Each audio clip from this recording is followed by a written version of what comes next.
BSc तृतीय वर्ष वाले विद्यार्थियों का स्वागत है। हम पादपों के आर्थिक महत्व के संदर्भ में इस वीडियो में चर्चा करते हैं। इससे पूर्व मैंने जो रेशे प्रदान करने वाले पादप हैं कपास और जूट, पटसन, इनके बारे में पिछले वीडियो में चर्चा की थी। आज हम इस विशेष प्रकार के जो पादप हैं जिनसे इमारती लकड़ी प्राप्त होती है, जो हमारे घरों के दरवाजे, फर्नीचर आदि बनाने में काम आती है, इस प्रकार के जो पादप हैं उनके बारे में हम इस वीडियो में चर्चा करेंगे। लेकिन उन पादपों को पढ़ने से पूर्व कास्ट की जो विशेषताएं होती हैं उसके संदर्भ में थोड़ी चर्चा करना जरूरी है, क्योंकि ये एग्जामिनेशन के पॉइंट ऑफ व्यू से भी इम्पॉर्टेंट होता है। कास्ट एंजियोस्पर्म एवं जिम्नोस्पर्म के तनों में कैम्बियम की क्रियाशीलता के कारण विकसित होते हैं और इससे प्राथमिक जाइलम से द्वितीयक जाइलम बनता है। तो इस जो ये बनने की प्रक्रिया होती है, द्वितीयक वृद्धि की जो प्रक्रिया होती है, उससे कास्ट का निर्माण होता है। कास्ट की संरचना में अगर हम बात करें तो कास्ट एक प्रकार का विषम जात ऊतक है जिसमें लिग्नीकृत वाहिकाएं, वेसल्स, और स्थलन युक्त कोशिकाएं व सेलुलोज व हेमिसेलुलोज से बने हुए मेडुलरी रेज की लंबी सिरों से जुड़ी हुई लिग्नीकृत वाहिकाएं पाई जाती हैं। ये एक इम्पॉर्टेंट है। यहाँ पर इसके केमिकल अगर कंपोजिशन की बात करें तो उसमें सेलुलोज, हेमिसेलुलोज और लिग्निन की महत्वपूर्ण भूमिका होती है। इनकी सघनता के आधार पर कास्ट को दो प्रकारों में बांटा जाता है, पिक्नोजाइलिक और मोनोजाइलिक।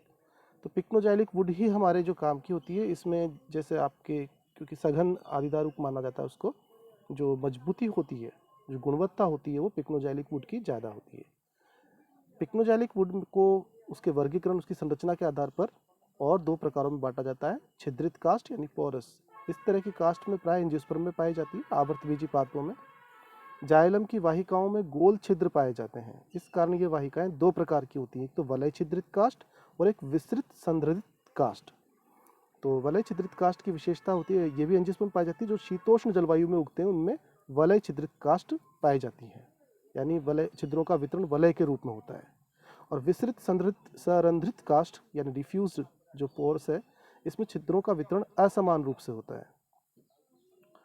यदि हम बात करते हैं कास्ट के प्रकारों की, तो शरद कास्ट के बारे में हम बात करेंगे। ये शीतोष्ण या शरद ऋतु में कैम्बियम की सक्रियता के से बनने वाली कास्ट शरद कास्ट कहलाती है। इसका रंग हल्का होता है, ये थोड़ी कम सघन होती है, लो डेंसिटी वाली होती हैं।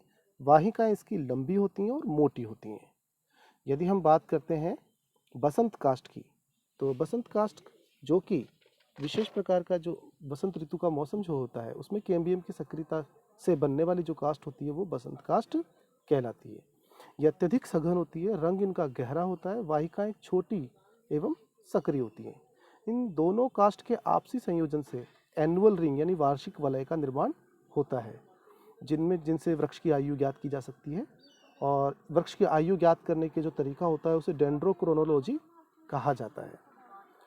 इसी प्रकार अब हम बात करते हैं अंतः कास्ट या हर्टवुड की। इस कास्ट को ड्यूरोमेन कहते हैं, ड्यूरोमेन कहा जाता है। ये कास्ट स्तंभ के केंद्रीय भाग में स्थित होती है। वास्तव में ये कास्ट मृत निष्क्रिय अवशेषी पदार्थों का एक भाग है, अर्थात ऐसी कास्ट जिसके जो अवयव हैं, जाइलम है, फ्लोएम है या अन्य जो भाग है वो मृत हो जाते हैं, तो उस प्रकार की कास्ट को अंतः कास्ट या हर्टवुड कहा जाता है। और उन मृत अवशेषी पदार्थों के बीच बीच में टेनिन, रेजिन आदि भर जाते हैं, तो इन कोशिकाओं को टाइलोसिस कहते हैं। ये कत्थई रंग का होता है टाइलोसिस। व्यावसायिक दृष्टि से अंतः कास्ट ज़्यादा उपयोगी मानी जाती है। और दूसरा होता है रस कास्ट या सैपवुड। इस कास्ट को एल्बुनुरम कहा जाता है। यह अंतः कास्ट को घेरे हुए परिधि पर पाई जाने वाली कास्ट है। हर्टवुड यानी अंतः कास्ट की तुलना में नवनिर्मित भाग होता है, जो कि बाद में अंतः कास्ट में परिवर्तित हो जाता है।